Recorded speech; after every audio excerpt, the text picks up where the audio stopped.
우리는 예수님의 재림을 기다리고 있습니다.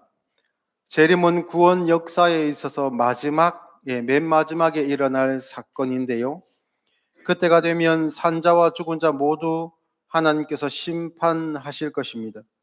그래서 이 심판이 모든 사람의 영원한 생명과 사망을 결정하게 될 것입니다.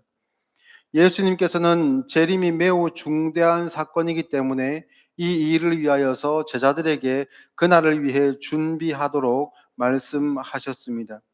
그래서 평소에 사역하는 중에서도 제자들에게만 특별히 그 재림의 날을 준비하도록 여러 가지 말씀으로 이야기하셨고, 그리고 특별히 마태복음 25장에는 그 앞부분에는 열 처녀의 비유를 들어서 그 재림의 때를 준비하게 하셨고, 그리고 오늘 본문에서는 다시 달란트 비유를 통해서 제자들에게 이 재림의 때를 준비하게 하셨습니다. 열 처녀 비유에서 예수님께서 하신 말씀은 깨어 있으라라는 말씀이었는데요. 이 깨어 있으라라는 말씀이 우리가 해석이 필요한 부분입니다. 왜냐하면 열 처녀 중에 지혜 있는 처녀와 어리석은 다섯 처녀들, 이렇게 다섯 명이 나뉘어 있었는데, 지혜에 있었던 처녀들은 신랑을 기다리는 중에 등잔의 기름을 준비하고 기다렸었고, 어리석은 다섯 처녀들은 등잔의 기름을 준비하지 않고 등만 준비하고 있었습니다. 그런데 문제는 이 10명 다 자고 있었습니다. 그런데 예수님은 재림의 때를 이야기하시면서 지혜 있는 처녀들과 같이 행동하라 하셨음에도 불구하고 깨어 있으라 하셨거든요. 그래서 물리적으로 자고 있다, 나태하다, 그런 의미는 아닙니다.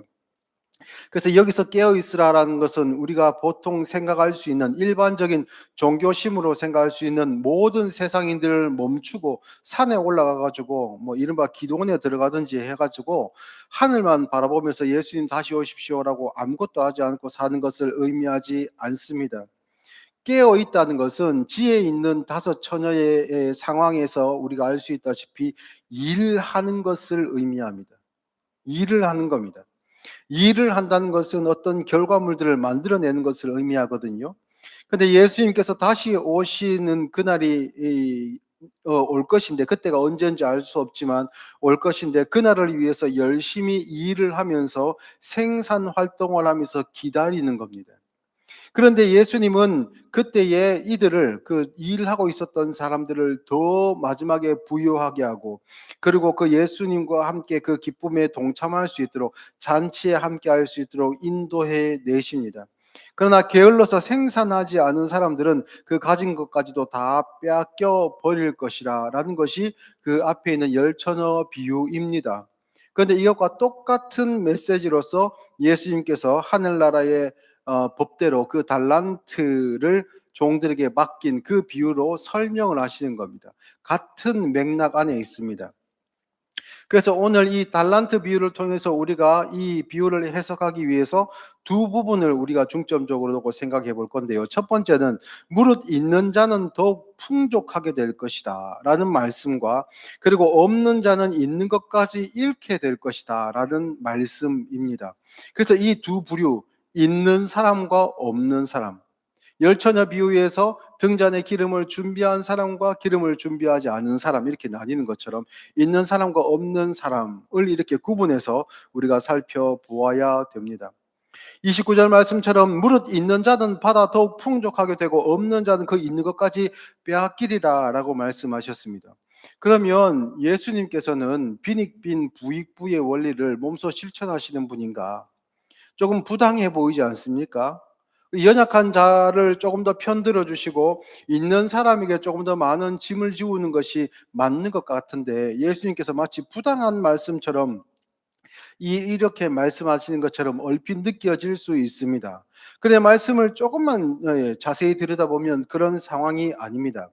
29절 말씀을 다시 한번 보겠습니다. 무릇 있는 자는 받아 더욱 풍족하게 되고 없는 자는 그 있는 것까지 빼앗기리라라고 했습니다.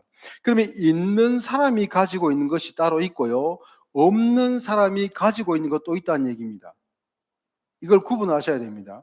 그러면 이 있는 사람이 지금 가지고 있는 것에 없는 사람이 이것을 가지고 더 할 수 있는 것이 있고, 그 다음에 없는 사람이 가지고 있는 것이 있음에도 불구하고 없는 사람에게 없는 것이 있다는 겁니다. 그러면 있는 사람에게는 없는 사람이 가지고 있는 것 가지고 있고 그것 이외에 다른 무언가가 더 있다는 겁니다. 많이 가지고 있고 적게 가지고 있고가 문제가 아닙니다. 그 종류가 문제입니다. 그래서 있는 사람에게는 없는 사람에게 없는 어떠한 다른 것이 있다는 얘기입니다.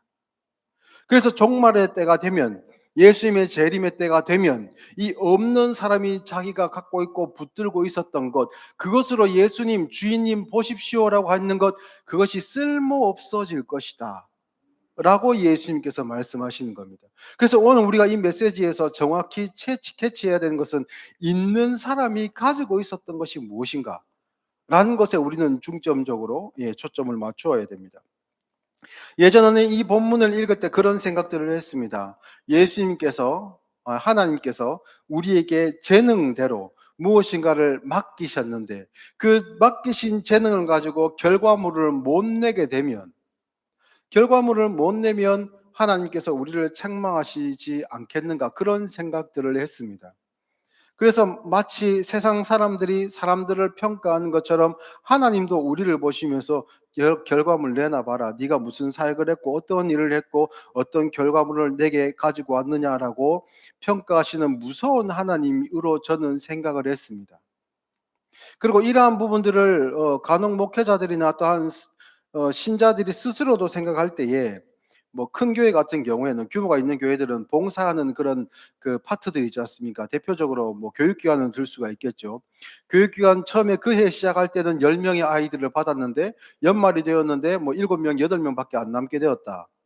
예를 들어서 그렇게 생각한다면, 그런 경우에 이 교사가 자기의 맡은 직분을 생각하면서 이 본문을 생각할 때에, 나는 남기지 못했구나. 오히려 원금도 까먹었구나. 이렇게 잘못 생각하는 본문으로 이 본문이 많이 사용되었습니다. 있는 사람에게는 있고 없는 사람에게는 없었던 그것이 무엇인가? 그것을 오늘 찾아야 됩니다. 본문으로 돌아가 보겠습니다. 어떤 사람이 다른 나라로 갈 때, 이 사람은 굉장히 부자였던 것 같습니다. 갈 때 종들을 불러가지고 자기 소유를 맡겼습니다. 그 금액이 5달란트, 2달란트, 1달란트였는데요. 1달란트가 얼마였냐라고 하면 한 사람의 한 20년 정도의 연봉이라고 한답니다. 보통 뭐 이게 크기의 차이가 조금 있겠지만은 연봉을 5천만 원 정도로 생각해 본다면, 뭐 저는 거기 한참 못 미치지만 5천만 원 정도로 생각해 본다면 한 10억 정도, 약 10억 정도의 금액을 1달란트라고 할 수 있습니다. 그러면 이 금액이 적은 금액이 아니죠. 예전에 지금처럼 화폐가 많이 통용되던 시절, 물질이 많던 시절이 아닐 때에는 이 10억이라는 돈은 훨씬 더 크게 느껴졌을 것입니다. 평생 가도 자력으로는 만져보지 못할 그런 금액으로 우리가 생각할 수 있습니다. 그래서 5달란트 맡은 사람은 50억 정도, 큰 금액이죠. 20억과 10억 이렇게 이제 맡겼습니다. 주인은 이 종들을 신뢰했을 뿐만 아니라 이것을 맡길 정도로 종을 이 주인은 전적으로 신뢰하고, 또한 이 주인이 너그러운 사람이었다라는 것을 알 수 있습니다. 그런데 한 가지 중요한 사실은, 주인이 종들에게 이 재산을 맡기면서 똑같은 금액을 그대로 주지 않았습니다. 종의 능력을 따라, 그들의 재주를 따라서 차등하여서 이것을 다 이제 분류를 하여서 나누어 주었습니다. 그래서 주인이 이 맡긴 소유를 그들에게 줄 때에는, 이것은 이 종들의 입장에서 보았을 때에는, 가만히 생각해 보면 이것은 나는 특별히 주인의 신뢰를 받았다라는 그 감사의 제목으로 받을 수도 있습니다. 왜냐하면 이 정도 재산을 많이 가지고 있는 주인이라고 한다면 이 종이 3명만 있을 리는 없기 때문이죠. 더 많은 종들이 있었을 겁니다. 더 많은 다른 역할을 할 수 있는 종들이 있었음에도 불구하고 특별히 이 3명의 종들에게 주인은 신뢰와 그 따뜻한 마음, 너그러운 마음을 가지고 이 재산을 특별히 맡긴 것입니다. 그러니 주인이 맡긴 이 일로 말미암아 그 3명의 종들은 모두 감사해야 되는 것이 마땅하지요. 그래서 5달란트, 2달란트 받은 종들은 자발적으로 이 주인의 재산을 불리고자 했습니다. 주인이 이 재산을 맡기면서 너 반드시 내가 돌아올 때에 2배는 해놓아야 된다. 수익 남겨라. 이런 말을 하지 않았습니다. 이것을 맡기고 관리하도록, 타국으로 갔다가 돌아오면 이것이 그대로 온전히 남아 있을 수 있도록 주인이 종에게 맡긴 것인데, 이 종은 자신을 신뢰하는 주인을 향한 그 마음, 그 감사하는 마음, 기뻐하는 마음이 있어서 자발적으로 이것으로 주인을 위해서 일을 했습니다. 있는 자가 더욱 풍족하게 되는 것은, 그래서 이 첫 번째 종과 두 번째 종에게 이야기한 착하고 충성된 종아라고 했던 그 말씀을 듣는, 그것은 자발적으로 나오는 행위이기 때문입니다. 우리의 신앙생활 역시 마찬가지입니다. 우리가 때로는 우리에게 맡겨진 일이 있고 우리에게 주어진 그러한 직분들이 있어서 억지로 하는 것처럼 느껴질 때가 있습니다. 어떨 때는 내가 할 그 일들을 감당하면서 내가 조금 부담스럽거나 오늘은 조금 쉬고 싶다, 그런 마음이 들 수도 있죠. 그래서 때로는 상황이 허락하지 않기 때문에 그 일을 못하게 되는 일들이 있을 수도 있습니다. 그러나 주인은 그 모든 것을 압니다. 그러면 주인은 우리에게 바라는 것은 무엇인가? 너는 그것을 얼마나 많은 솜씨를 가지고 너의 실력을 뛰어넘은 결과를 나타내라, 만들어내라라고 하는 것이 아니라 너는 얼마나 그 일에 감사하며 자발적으로 이 일에 순종하는가라는 겁니다. 그래서 그 금액을 한번 가만히 보면 특별한 비밀을 찾을 수가 있는데, 5달란트 받은 사람이 5달란트를 더 남겼죠. 마치 대깔꼬마니처럼 그대로 복사가 됩니다. 2달란트 받은 사람 역시 2달란트를 그대로 남겼습니다. 왜 5달란트 받은 사람은 6달란트, 7달란트 이렇게 더 많이 못 남겼을까요? 이것은 능력의 문제가 아닙니다. 받은 것 전체를 그 주인을 위해서 썼다는 얘기입니다. 우리의 인생을 생각해 볼 때, 우리가 이른바 이제 신앙생활 중에 헌금 생활이나 예배 생활을 이야기할 때에, 또한 주일 성수를 이야기할 때에 우리가 이런 생각들을 합니다. 내가 하나님의 것, 또한 하나님의 시간을 하나님께 얼마를 드리면 그 이외의 것은 내 것으로 생각을 하거든요. 그렇죠. 그렇게 해서 내가 이것은 그냥 나에게 맡겨진 영역이고 내 것이기 때문에 하나님, 이거는 하나님께 드릴 테니까 이것은 터치하지 말아 주셨으면 좋겠습니다. 하나님은 그것을 원하지 않으십니다. 하나님은 우리의 인생 전체를 구하시는 겁니다. 달라고 하십니다. 너의 삶이, 너의 생명이 너의 것이 아니라 나의 것이 되었다라고 말씀하시는 것인데요. 그것은 우리의 소유권을 박탈해 가는 것이 아니고 죄의 노예였던, 또한 심판받을 수밖에 없었던 마지막 때에 예수님께서 재림하시면 우리가 영원한 심판의 불로 떨어질 수밖에 없었던 우리의 생명을, 우리의 존재 자체를 완전히 다른 존재로 바꾸어 주시는 겁니다. 물질로 존재할 수 있었던, 그저 땅에 파묻혀서 그대로 원금 그대로 존재할 수 있었던 우리를 거기서 건져내시며 온전히 우리의 인생이 하나님께 드려지기를 바라셨습니다. 그래서 그렇게 신앙생활한 사람들에 대해서 하나님께서 마지막에 말씀하시기를 착하고 충성된 종이라고 말씀하시는 겁니다. 여기서 착하다라는 것은요, 도덕적인 우월성을 이야기하는 것이 아니고 탁월하고 우수하다라는 그런 의미라고 합니다. 그리고 충성이라는 것은요, 어떤 열정보다 더 강력한 개념으로서 변치 않는 것이라는 의미가 있습니다. 그래서 신앙생활을 할 때 하나님께서 우리에게 바라시는 것, 예수님께서 마지막으로 우리에게 찾으시는 것은 변함없이 유익한 종이 되기를 원하시는, 그래서 우리의 온 인생을, 우리의 생명을 하나님을 위해서 자발적으로 바칠 수 있는 사람, 그것을 하나님은, 그것을 주인은 원했던 것입니다. 주인이 돌아오면 이 달란트는 누구의 것이 됩니까? 예, 주인의 것이니 주인의 것이 되겠죠. 그러면 종들이 자신에게 주어질 부에 대해서 기대하면서 그 일을 했겠습니까? 아닙니다. 주인을 사랑했기 때문에, 온전히 주인을 향한 그 사랑하는 마음으로 말미암아 나를 믿어주고 신뢰해준 주인을 위해서 내 모든 능력과 내 모든 재능을 다 쏟아 부은 것입니다. 고스란히.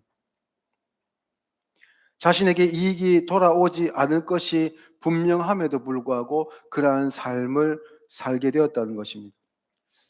우리의 신앙생활이 마찬가지로 그러합니다. 우리의 시간을 하나님께 드리면 우리의 시간이 늘어나지 않습니다.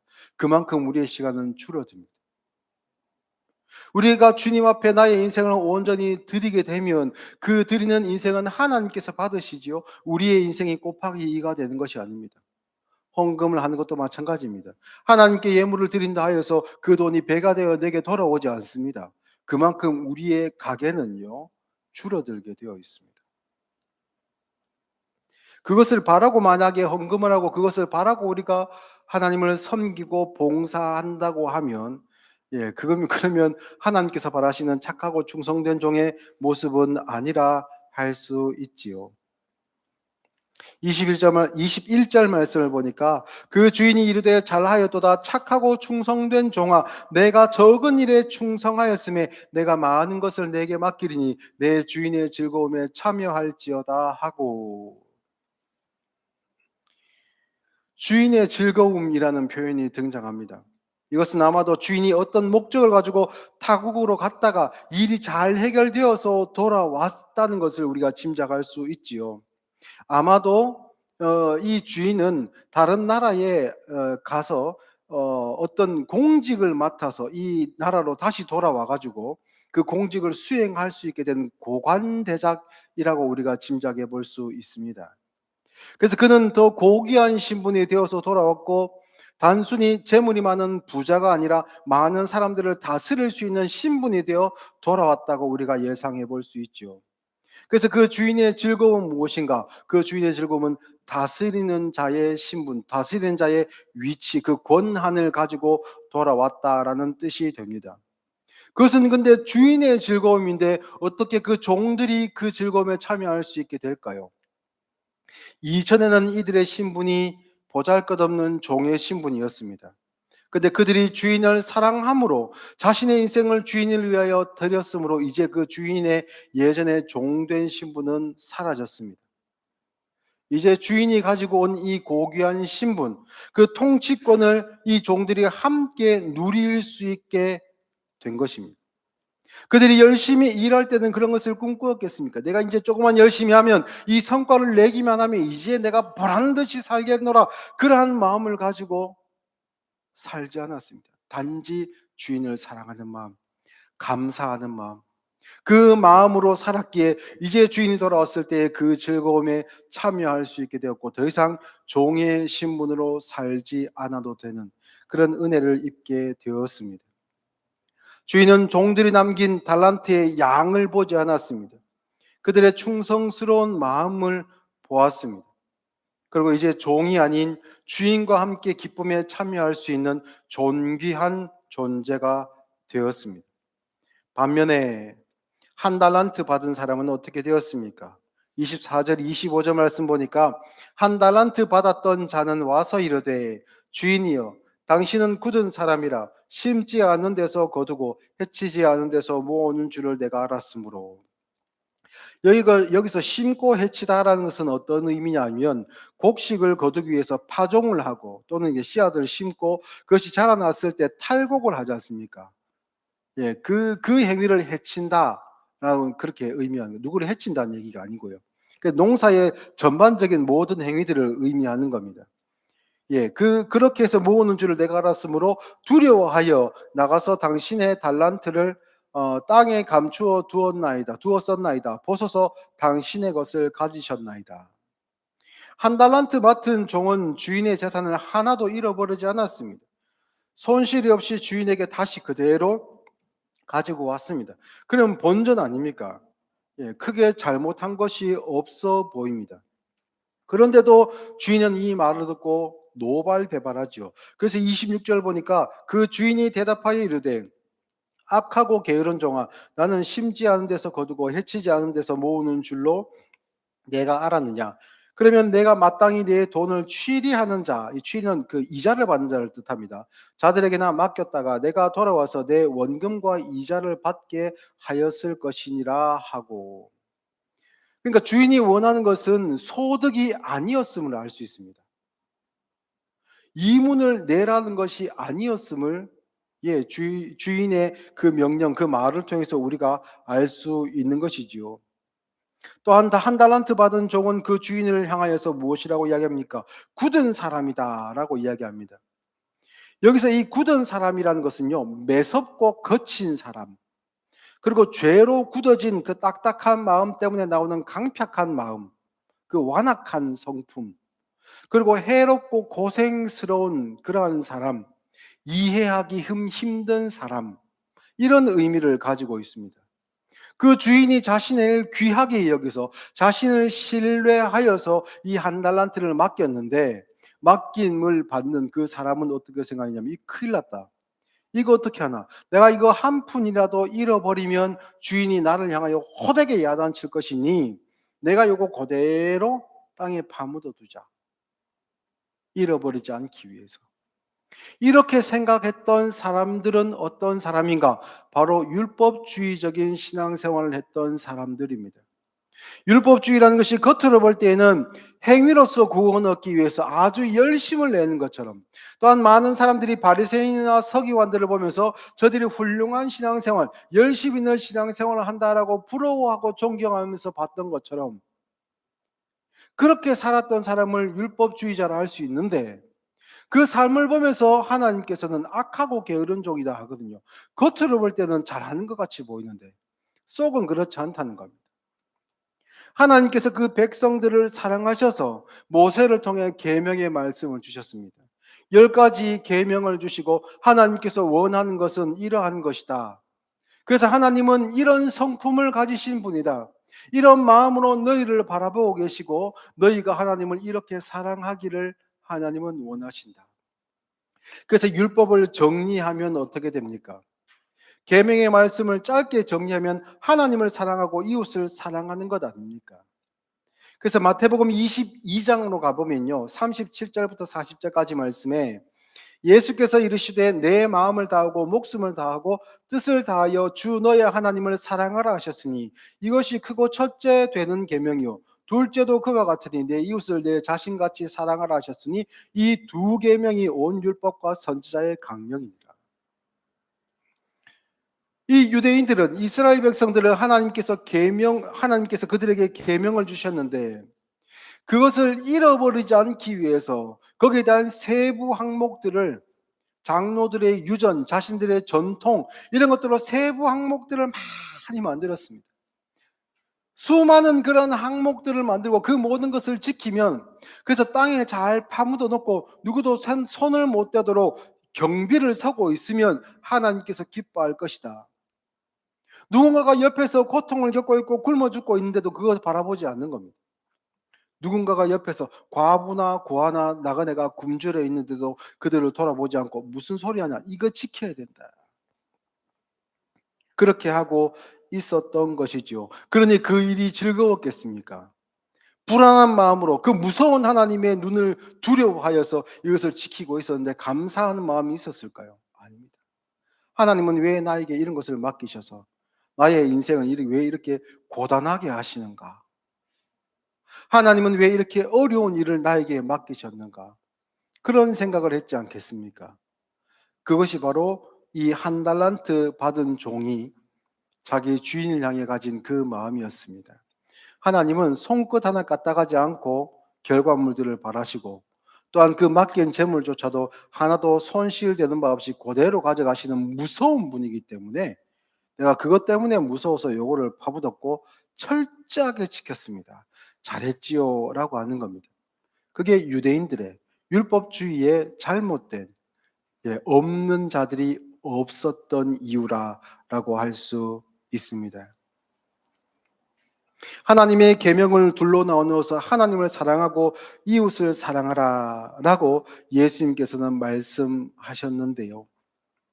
이 하나님을 사랑하는 그 마음, 내게 은혜 베푸심으로 나의 신분을 죄인에서 의인으로 또한 사탄의 자녀에서 하나님의 자녀로 바꿔주신 그 은혜로 인하여 하나님 앞에 감사하는 마음을 가지는 것, 그것을 성경은 믿음이라고 합니다. 믿음 좋다라고 했을 때 많은 다른 종교를 믿는 사람들은 그 믿음을 마치 그 마음 안에 있는 어떤 단단한 마음, 조금 더 흔들리지 아니하는 그런 수련을 거쳐서 그 변하지 않은 어떤 경지에 오르는 그런 마음을 믿음이라고 생각하고, 우리도 그러한 믿음을 가지고자 노력하지만 그 믿음은 우리에게 잘 없죠. 늘 말씀 앞에 설 때마다 우리가 흔들렸다는 것을 발견합니다. 우리가 연약하다는 것을 우리가 확인하게 됩니다. 그런 믿음을 우리에게 하나님은 요구하지 않으십니다. 하나님을 사랑하는 것, 그것이 믿음입니다. 죄인이 나를 구원하신 하나님의 은혜를 아는 사람, 그러한 사람들은 하나님을 사랑하게 됩니다. 그리고 하나님의 은혜를 입은 사람은 나와 같이 하나님의 은혜가 필요한 사람을 불쌍히 여기는 마음을 가지게 됩니다. 선한 사마리아인이 가졌던 마음이 바로 그와 같지요. 주인을 사랑하지 않은 종이 주인이 맡긴 일을 성실히 하지 않은 것은 바로 이러한 이유에서입니다. 그러니 이제 마지막 때가, 그러니까 주인이 돌아왔을 때에 그 한 달란트 받은 종에게 나를 사랑하는 마음, 너를 향한 나의 신뢰를 너는 어떻게 받아들였는가를 주인이 찾을 때에 내어놓을 것이 없는 것이지요. 그러니 그때가 되면 한 달란트를 열심히 땅에 두었던 것 아무 소용이 없습니다. 마음을 다하고 목숨을 다하고 뜻을 다하여 하나님을 사랑하라 라는 말씀이 어떻게 보면 우리에게 부담으로 확 다가올 수 있습니다. 어떻게 그렇게 하나님을 사랑할 수 있는가?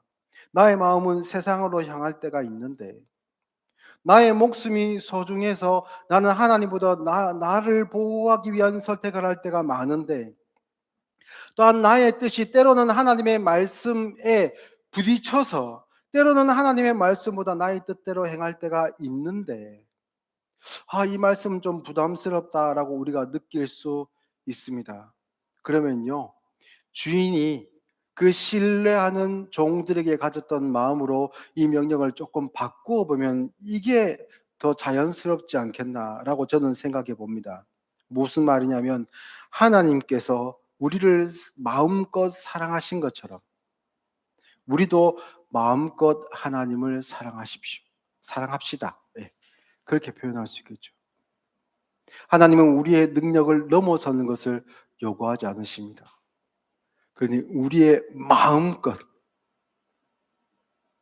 하나님을 사랑하고 하나님을 위해 헌신하는 삶을 우리가 즐거워하며, 때로는 우리가 바라는 결과물을 내지 못한다 할지라도 내가 가진 것으로, 내가 하나님께 받은 것으로 마음껏 하나님을 사랑하는 것.